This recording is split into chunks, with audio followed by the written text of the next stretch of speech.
Hello, monkeys. Tonight I'm going to read you something a little bit different. So, we talk a lot in school, but since we haven't been together, but we talk a lot in school about sometimes we read stories just for fun, and sometimes we read stories for information. So, this actually is a very beautiful story.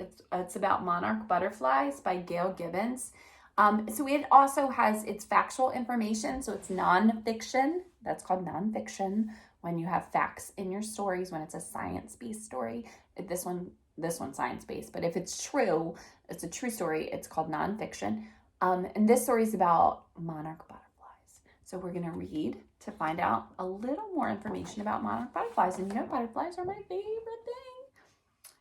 A monarch butterfly settles on the leaf of a milkweed plant. So that's what they like to eat, milkweed. She gently presses a tiny egg onto one of its leaves. The egg is the beginning of another. Okay. It's summertime in the north. A breeze stirs the stem of the milkweed plant. The monarch egg is white and shiny. It is the size of a small dot and it sticks to the leaf. It's tiny.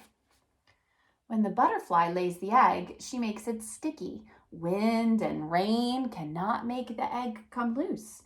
In a few days, the egg hatches, and out crawls a small caterpillar, also called a larva. It's a tiny little caterpillar. It's called a larva. First, the caterpillar eats the eggshell, and then it chews away at the milkweed leaf.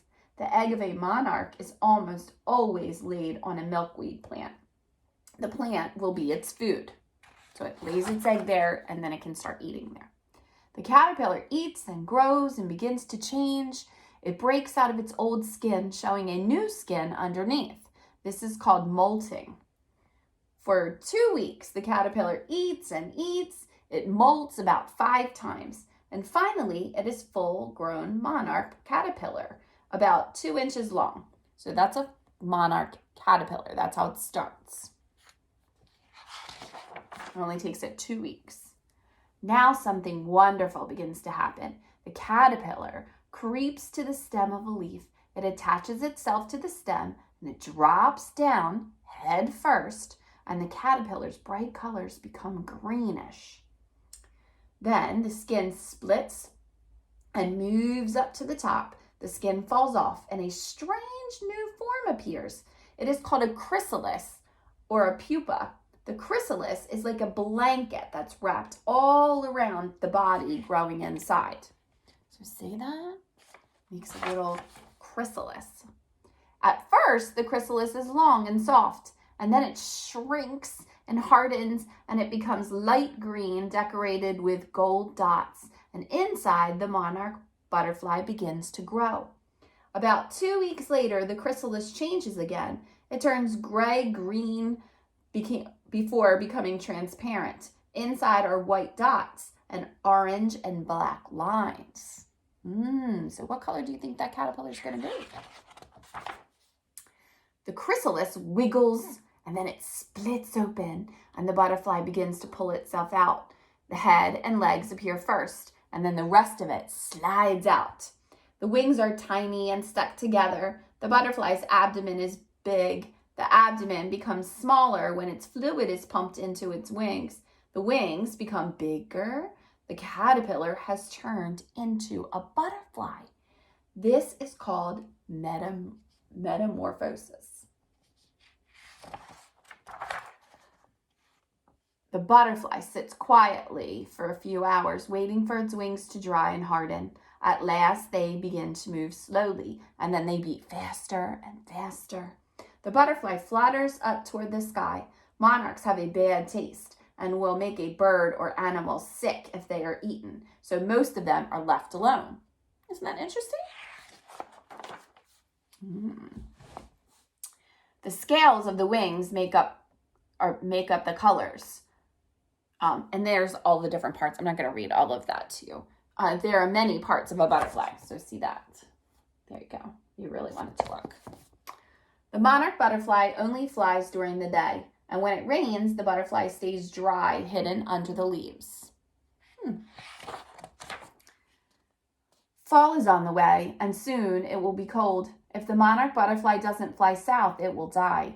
Once again, it darts up into the sky. The butterfly will take a long trip to a warmer place. This is called migration. And we learned about migration when we talked about birds. Remember that? The monarch will fly to where its ancestors have always gone, sometimes to the very same tree.